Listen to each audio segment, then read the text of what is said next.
Bonjour et bienvenue sur Super Mama, le podcast vitaminé autour de la maternité et de la sexualité après bébé. Je suis Lou, la créatrice et hôte de ce podcast.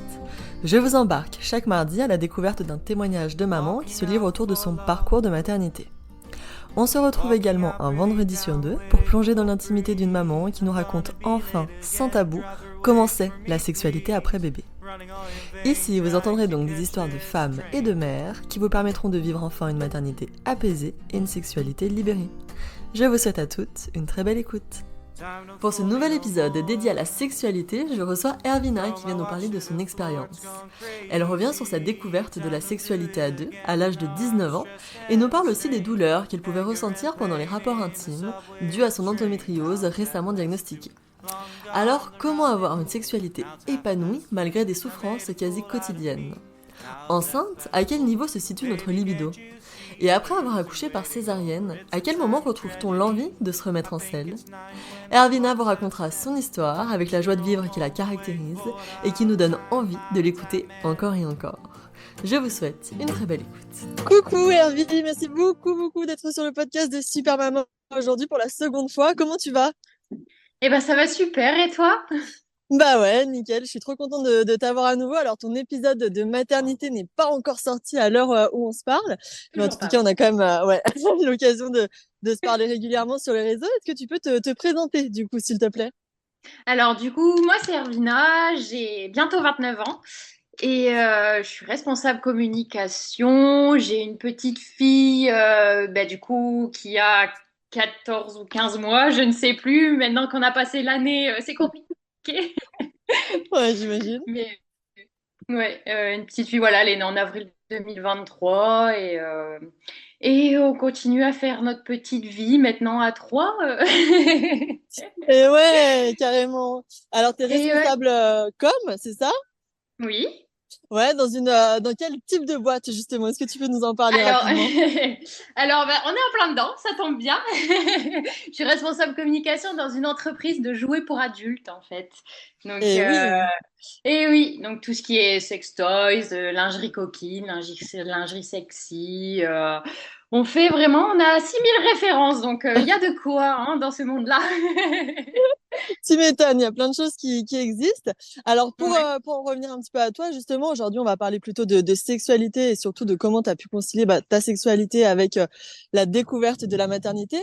Avant de parler du fait que tu sois tombée enceinte, est-ce que toi, tu peux nous dire un petit peu tes premières relations intimes, à quel âge elles se sont passées, comment t'es rentrée dans ce monde-là de la vie d'adulte, de ta vie de femme? Alors, j'ai découvert la sexualité un peu tard, on va dire. Ma première fois, j'avais 19 ans, donc ça reste tard comme, quand même. Après, c'est parce que je voulais vraiment attendre le bon. Bon, c'était pas le bon. Ouais, On fait tous des erreurs, hein. et ouais, c'est clair. Voilà, mais ouais, j'ai découvert assez tard. Après, c'est parce que comme j'étais tellement focalisée, tu sais, dans le monde du sport, dans le sport, je sortais jamais, j'avais pas, voilà, j'avais pas eu l'occasion en fait aussi de ça. Donc du coup, ouais, j'ai découvert ça assez tard. Après, c'est venu tout seul. En gros, Ouais. voilà, ouais, je me suis jamais dit. Après, j'avais quand même mon petit sextoy, tu sais, avant. C'est vrai, avant d'attaquer les relations sexuelles avec un partenaire, Ouais, ouais. voilà. Ouais, voilà, parce que bah après, t'as quand même des envies, t'as quand même des besoins, tu sais, c'est ton corps, les hormones, ça travaille, quoi. Donc Et ouais, carrément. Donc tu connaissais quand même le plaisir, oui, solitaire. voilà, le plaisir solitaire. Ouais, je connaissais ça, et puis après, bon, ma première fois, c'était pas non, enfin, ça s'est un peu mal passé. Ouais, t'as eu Je pense mal. peut-être que, bah, c'est pas que j'ai eu mal, c'est on avait un petit peu bu. Ah oui. J'avais pas trop bu moi, mais tu sais, c'est dans le move et tout. Enfin, voilà quoi, ça s'est passé comme ça. Et après,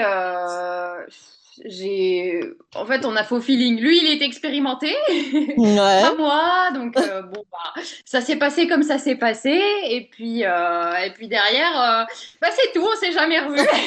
Bon, c'était une expérience Bon, au moins, unique, on va dire. Mais au moins, voilà. voilà. C'était. c'est clair. Et d'un côté, tant mieux. Ok, bon. Et alors, quand est-ce que tu as rencontré le papa de ta fille? Raconte-nous. Alors là, ça va bientôt faire 7 ans Ah qu'on est ouais. ensemble. Ouais. 7 ans, bah, bientôt le mariage aussi. Ouais, ça approche et c'est cet été, Ouais, c'est ça? ouais, dans plus 3 semaines. Oh là là. Ouais, Ok. ça approche, ouais. Et on se Bon, marie le jour de nos 7 ans. Je l'avais dit, je crois, une fois, mais ouais, on se marie le jour de nos 7 ans. Donc, le jour pile poil, ouais. Donc ça, ouais, c'est quand même rigolo. C'est un beau c'est, signe. c'est beau, ouais. Et du coup, ouais, 7 ans qu'on est ensemble et ouais, en 15 mois qu'on a une petite louloute, du coup. Et ouais. Alors, comment ça se passait justement bah, entre vous au lit avant que tu tombes enceinte? Est-ce que vous aviez une sexualité épanouie? Oh, oui, oui, c'était épanoui. Après, moi, savoir que j'ai plusieurs positions à bannir avec mon endométriose, en fait, c'est Ouais, douloureux. Donc, ouais, il y a pas mal. Après, il est très compréhensif sur ça, c'est vraiment génial. Il y a des trucs, bah, il y a des positions qui feront mal. Donc, même si j'aime bien, même s'il aime bien, eh ben, on bannit ça parce que bah, le but, c'est quand même se faire plaisir, quoi. C'est pas bien sûr. d'en chier, ouais. Et Ouais, bah bon, ouais. c'était ouais, très épanoui, très bon, ça c'était la routine quoi. Il y avait pas de avant d'être enceinte, oui. Après, il y a eu un moment quand même, c'est quand même bizarre à dire, mais on était plus à un moment à faire l'amour pour avoir un enfant. Ah, tu l'as vécu, ce fameux, ouais, ce Ce truc qu'on est fameux pas mal à oui. vivre. Ce fameux bon, faudrait peut-être y aller un peu. Ouais, ouais, Du ouais, il coup, y a une fenêtre de tir à respecter. Si on est vraiment dans un projet bébé, c'est vrai que ça peut devenir pas une contrainte, mais en tout cas, ça peut devenir plus réfléchi et moins spontané. voilà, et c'était bizarre quand même cette période-là parce que c'était très très spontané avant. C'était voilà, on avait envie, voilà, tant mieux. Ouais, ouais, ouais. Mais après, ben comme ben, j'ai eu des petits soucis, même avec l'endométriose, tu sais, on s'est dit ça va peut-être prendre 3, 4, 5 ans. Donc je faisais mes petites tests d'ovulation tous les matins, et là, hop, c'est le jour, allez hop, c'est parti. Et Du coup, ouais, ouais, ouais. c'était un peu chronométré, mais c'était bizarre quand même. Cette Tu période, ouais, un petit m'étonnes. peu. Mais Et justement, en parlant d'endométriose, quand est-ce que tu l'as découverte, tu as été diagnostiquée et quelles répercussions ça a sur ta vie au quotidien? alors, en fait, je l'ai découvert assez tard. J'ai toujours eu des règles très douloureuses, même des rapports douloureux, et je me demandais pourquoi. Je me disais, enfin, c'est bizarre quand même, et ils ont mis un bon bout de temps pour le trouver parce que c'était en septembre 2021 qu'ils ont découvert l'endométriose, donc il n'y a pas si longtemps que ça, quoi. Ouais, Donc c'est hyper récent. septembre 2000. Oui, parce que j'étais déjà avec Damien et tout. Et c'est aussi le déclic, c'est que bah, j'étais couchée, mais vraiment couchée pendant que j'avais mes règles, je ne pouvais rien Ouais. faire. Donc, Ah ouais. à un moment, on a dit, c'est bizarre. Donc, du coup, bah, j'ai été faire tous les tests. Et en plus, on a découvert un hydrosalpinx de la trompe droite. Donc, j'ai une trompe bouchée. Une Ah trompe bouchée sur oui, les deux, d'accord. oui. Mais ça, c'est dû à cause enfin, c'est l'endométriose qui a provoqué ça parce que voilà, c'est un cercle vicieux, ça s'accumule, en gros. Bien sûr. Et du Et coup, ton projet bébé pouvait potentiellement prendre du temps. ça pouvait prendre du temps, mais enfin, dans la malchance, j'ai eu de la chance parce qu'en faisant tous ces tests-là, ils ont mis du liquide dans mes trompes, ils ont tout débouché, en gros. Donc, du coup, le fait Ah que ça oui. ait tout débouché, parce que bah, je le raconte un peu dans mon épisode maternité, mais j'ai vécu 2 grossesses. En gros, Hmm. il y a la première grossesse que j'ai interrompue pour la trisomie 21. Donc, Oui. c'est la première grossesse, cette première grossesse en gros qui est arrivée bah, tout de suite. Je crois que c'était Et 10 jours ouais. après que j'ai fait la radio des trompes. Donc Ok. c'est vraiment arrivé très vite. Et dès que ben, j'ai fait l'IMG, je suis retombée enceinte 2 mois après parce qu'en fait grâce à cette grossesse, ça avait tout débouché. Donc Et ouais, comme quoi, c'est fou, oui, dans ton malheur, t'as quand même eu de la chance finalement, ouais. oui, voilà, les médecins m'ont dit en fait une grossesse ça remet un peu à zéro. Donc Ok. si on en veut un Bon. deuxième, faut aller vite, mais bon, c'est pas pour l'instant le mariage. Chaque chose, on s'entend. Alors justement, Voilà, pendant oui. cette grossesse, est-ce que toi, tu t'avais je sais pas, une idée de la sexualité pendant la grossesse? Est-ce que c'est quelque chose que tu questionnais, tu pensais pas du tout? Comment tu te positionnais là-dessus? Alors, je savais pas trop comment faire. Au début, bon, il n'y a pas de gros ventre, on se dit, ça se voit à peine, mais dès que le ventre commence à grossir, là, ça devient un peu, bah, tu sais, même le papa, il était un peu gêné. Il se dit, oh, j'ai Et peur ouais, de toucher la tête, tu sais, mais ne vous inquiétez pas, messieurs. oui. Mais après, à 6 mois, ben, j'ai eu le col contractile. Donc, du coup, bah, niet, stop, plus rien du tout. Donc, Là, c'est les médecins qui t'ont dit, ta sage-femme qui t'a dit d'arrêter les rapports? voilà, donc arrêter de toute façon toute activité, donc même marcher, je devais éviter. Ah Donc ouais. j'étais semi-alitée, Hmm. donc fallait vraiment tout arrêter. Et bah, monsieur n'était pas très content, hein, c'est normal, hein. Ouais, bah oui, oui, bien sûr. Et toi, tu le Mais vivais comment? Tes préoccupations étaient ailleurs, ou ça te frustrait? Comment tu le vivais? alors en soi, quand j'ai été enceinte, moi, je fais partie des femmes qui ont eu zéro libido, mais vraiment, j'avais rien du tout. Donc en soi, ça m'arrangeait parce que bah, j'avais vraiment pas envie, en fait. Ouais, ok. Ouais, Ouais. il y a des femmes qui ont une libido. Bah, j'ai des copines, on en parlait, elles avaient une libido de fou, c'était limite tous les jours. Ah mais moi, le néant, je la cherchais. Ouais, elle avait disparu, quoi. Voilà, elle avait totalement disparu et même je me dis, oh, j'espère que ça va pas être comme ça dès que je vais accoucher, hein, parce que bah, dis donc, ça va être long, hein. Alors justement, est-ce que tu avais entendu, toi, bah, je sais pas, des récits de copines, par exemple, qui t'avaient parlé du sexe après bébé? Est-ce que c'est quelque chose qui te faisait peur? Est-ce que tu en parlais avec Damien? Comment tu préparais, entre guillemets, la chose, même si, bon, évidemment, j'imagine que ta priorité, c'est d'abord l'accueil de ta fille. Oui, alors après, on en a pas vraiment parlé ensemble, ça s'est remis en route tout seul. En vrai, on s'était pas posé la question combien de temps ça va prendre. Après, j'ai eu une césarienne, donc ça a moins été abîmé en bas, on va dire. Mais j'ai eu une césarienne, mais même, j'arriverai même pas à dire quand est-ce qu'on a repris les rapports, parce que ça s'est fait vraiment tout seul. Et je pense que oui, il y Ouais. a bien eu quand même 1 mois et demi parce que la cicatrice était très très douloureuse. Donc Et oui. on a vraiment attendu, mais ça s'est vraiment fait tout seul. Et après, c'est pas un sujet que j'aborde avec des copines, tu sais, Mhm. facilement.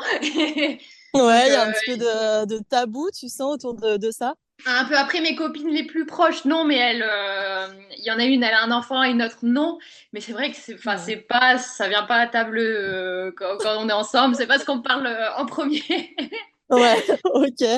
Ouais, mais il y a quand même l'une des deux copines là-bas qui a son enfant. Je crois qu'on en parle de temps en temps, mais on parlait surtout de la libido. Elle, c'était pareil, elle avait pas de libido. C'était long à revenir. Et on s'est dit, mais quand est-ce que ça va revenir, quoi? Et alors justement, est-ce qu'après l'accouchement, tu as senti que c'était quand même revenu de manière régulière ou c'était plutôt en pointillé? Comment tu l'as vécu dans les premiers mois, la post-partum? Alors, les premiers mois, ça a mis vraiment du temps pour que je retrouve une libido normale. Parce que il y a des fois, Damien, il me regardait, il dit, ça fait peut-être, allez, ça fait 3 semaines, quoi. Enfin, mais en fait, après, quand t'es maman, enfin, quand t'as un bébé à t'occuper et tout, t'as la tête ailleurs, quoi. Enfin, Bien sûr. les nuits sont compliquées, t'es fatigué, t'as quand même envie de te coucher tôt, donc des bébés dorment, tu dors. Ouais, ouais, tu perds pas une seconde. Voilà, je pense que c'est plus ça en fait qui a fait que ben, la libido a mis du temps à revenir. Mais Ouais, c'est le une fois, contexte. parce que c'est une fois qu'elle a fait à peu près ses nuits, que là vraiment on a retrouvé un rythme normal, hein, donc je pense que c'est l'arrivée du bébé joue quand même sur la libido, parce que oui, c'est depuis qu'elle est là. Enfin, depuis qu'elle est là, je dis n'importe quoi. Depuis qu'elle a fait ses nuits, que ça va mieux, quoi. Et oui, là, Donc, c'est là que tu as vu une nette différence, une nette amélioration, j'imagine. oui, voilà, parce que en soi, ben, c'est pas que j'avais pas envie, c'est juste j'étais fatiguée. C'est Ouais, voilà. ça se comprend, hein. Ouais, oui, je peux. Ouais, Je pense que toi aussi tu comprends avec un bébé, tu sais, c'est les nuits sont mouvementées. ouais, c'est sûr. Et puis c'est évident que la fatigue est le plus grand ennemi, je pense, de la libido. Ah oui, ah ouais, ça, bah, ça c'est sûr, hein. Ça c'est sûr. Après, j'ai de la chance, j'ai jamais pris, je prends plus la pilule depuis 5 6 ans. Et Ah oui, d'accord. ouais, j'ai totalement arrêté parce qu'en fait, j'étais obligée de la prendre un peu pour mon endométriose. Enfin, comme j'avais des règles Mhm. très très douloureuses, bah, ce que je faisais, je prenais une pilule en continu, donc j'avais jamais mes règles. Mais en fait, j'ai eu plein de Ouais. soucis avec, donc j'ai dit allez, stop, c'est fini, j'arrête totalement. Et on voit la différence quand même. C'est fou comment on voit la Tu différence. trouves? Mhm. J'avais rarement envie, et puis j'ai arrêté la pilule, j'avais tout le temps envie. Enfin, c'est. Ouais, ouais, ouais, bah bien sûr, ça se joue énormément, hein. Ouais, ouais, enfin, c'est fou quoi de se dire, c'est fou qu'un petit médicament, Ça ça influe, atteint ouais. un peu, ouais, ça influe de fou. Carrément. Et ton corps, justement, ton corps comme ça, postpartum, comment toi tu l'as vécu? Est-ce que tu étais à l'aise avec ce nouveau corps de maman? Est-ce que ça a joué dans ta sexualité? Est-ce que ça t'a rendu plus pudique ou au contraire, ça t'a plutôt libéré? Comment tu t'es sentie? Alors j'ai eu du mal à accepter mon corps au début parce que j'ai quand même pris 20 kilos pendant ma grossesse, donc ça a été dur à les perdre. Après, c'était plus moi qui avais du mal à me voir. Damien, lui, ça le dérangeait pas. Lui, il m'aimait comme je suis, quoi. Mais ça le dérangeait pas. Je pense que ça me mettait un petit frein aussi, tu sais, le fait d'avoir le corps qui a changé. Bah Ça a oui, joué. évidemment. Et c'est vrai, ben, jusqu'à juillet à peu près, bah, je faisais pas de sport, je faisais rien du tout. Donc mon corps, ben, il avait gardé un peu, tu sais, le ventre qui pendouille, un peu la graisse, les cuisses, enfin voilà, tous les kilos que t'as pris, ils sont toujours là. Sauf le bébé. Mais le bébé est parti, mais bon, ça fait Et que oui, trois ouais, quatre ouais. kilos, un bébé. Ça ne fait pas 20 kilos, heureusement. Et Ouais. bah, c'est vrai que ouais, j'ai eu du mal avec mon corps au tout début, mais on oublie vite. Je pense qu'on oublie vite. Une fois qu'on voit la petite bouille que tu as entre tes mains, là, tu te dis, bon, c'est pour la bonne cause. Donc, voilà. C'est avec Damien. Bah là j'ai retrouvé mon corps. Donc, c'est Oui, bon. bah oui. Là, là, tout va Tu bien. te sens comme Là. avant, hein. Bah ouais. Ouais, mais au début, c'est clair que c'est compliqué. Après, je pense, je suis loin d'être la seule hein, à être comme ça. Mais ce qu'il faut se dire, c'est le corps change, certes, mais c'est nous qui nous voyons comme ça. En vrai, notre homme, il nous voit, il est amoureux, il aime notre corps. Donc, faut se dire ça. Ouais, ouais, ça aide à reprendre confiance, carrément. Et pour l'endométriose, alors, est-ce que tu as vu des différences en termes de douleur avant et après accouchement? Est-ce que c'est pire? Est-ce que c'est mieux? Comment tu te sens? Alors, 1000 fois mieux. C'est un truc de fou, mais Waouh. pendant plus d'un an, la première année d'Elena, j'ai eu zéro douleur de règles. Et franchement, j'avais mes règles, c'est limite, je ne savais pas que j'avais mes règles. Et Ah ouais, j'ai incroyable. trouvé ça incroyable. Là, je commence à avoir quelques douleurs, mais bon, je pense que c'est parce que ben, ça se remet en place. Euh, mais c'est léger, c'est pas encore les douleurs que j'avais avant mes grossesses. Donc, Ah ouais. c'est parce qu'il y en a, c'est pire, il y en a, c'est mieux. Moi, j'ai la chance d'être dans la catégorie où j'ai presque plus rien. Donc, je touche du bois. J'espère que ça va continuer le plus longtemps possible. Mais c'est incroyable. J'espère pour toi. Bah ouais, c'est déjà génial. Ouais. Tu dois revivre.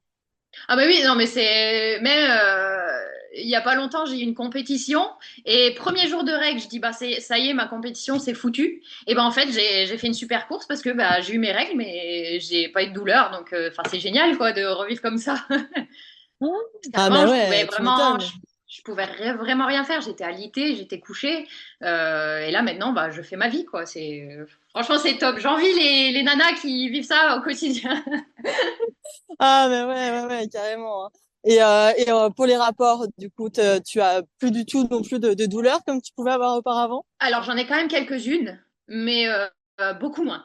Beaucoup moins, beaucoup Ouais. moins. Donc, je pense que bah, c'est lié de toute façon, c'est lié, mais beaucoup moins. Et ça fait du bien, quoi. On revit, on découvre des nouvelles choses.